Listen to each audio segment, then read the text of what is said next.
দর্শক শ্রোতা, এটা আমাদের এই গল্পের ৪১তম পর্ব। কোথায় পাবেন এবং কিভাবে দেখবেন সবই জানাবো আজকের এই ভিডিওতে। তাই বলবো অবশ্যই পুরো ভিডিওটি না টেনে মনোযোগ সহকারে দেখবেন, তাহলেই সবকিছু বুঝতে পারবেন ইনশাল্লাহ। দর্শক শ্রোতা, এই ৪১তম পর্বটি হতে চলেছে এই নাটকের সবচেয়ে গুরুত্বপূর্ণ এবং ধামাকা পর্ব। আমরা হয়তো ভেবেছিলাম স্বামীরের অনলাইনের টাকা দিয়ে সে হয়তো তাদের পৈতৃক বাড়িটি কিনে নিয়েছে, কিন্তু ৪১তম পর্বে দেখা যাবে ভিন্ন ঘটনা। স্বামীরের কাছে যখন তাদের গ্রামের বাড়ি থেকে আবুল ভাই ফোন করে এবং বলে যে সবাই বাড়িতে চলে এসেছে, স্বামীর তুই কেন আসিস না, তখন স্বামীর অবাক হয়ে যায়। তারপর স্বামীর খোঁজখবর নিয়ে দেখে যে তাদের পৈতৃক বাড়িটি বিক্রি হয়ে গেছে এবং তার বাবা মা সত্যি সত্যি গ্রামের বাড়িতে চলে গেছেন। তারপর সে তার পুপা রফিকের সাথে এ বিষয় নিয়ে আলাপ করে এবং তার পুপা রফিক আশ্বস্ত করে যে তুমি কোনো চিন্তা করো না, সব ঠিক হয়ে যাবে। স্বামীরের কথা শুনে স্বামীরের পুপা বিন্দুমাত্র বিচলিত হলো না। তাহলে কি স্বামীরের পুপাই এই বাড়িটি কিনে নিয়েছে?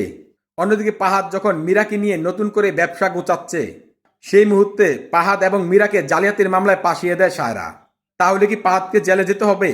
এই ৪১তম পর্বের আপডেট নিয়ে এ পেজে একটি লং ভিডিও আপলোড করা হয়েছে। সেই ভিডিওটি দেখলে আপনাদের কাছে সব পরিষ্কার হয়ে যাবে যে ৪১তম পর্বে কি কি হতে চলেছে।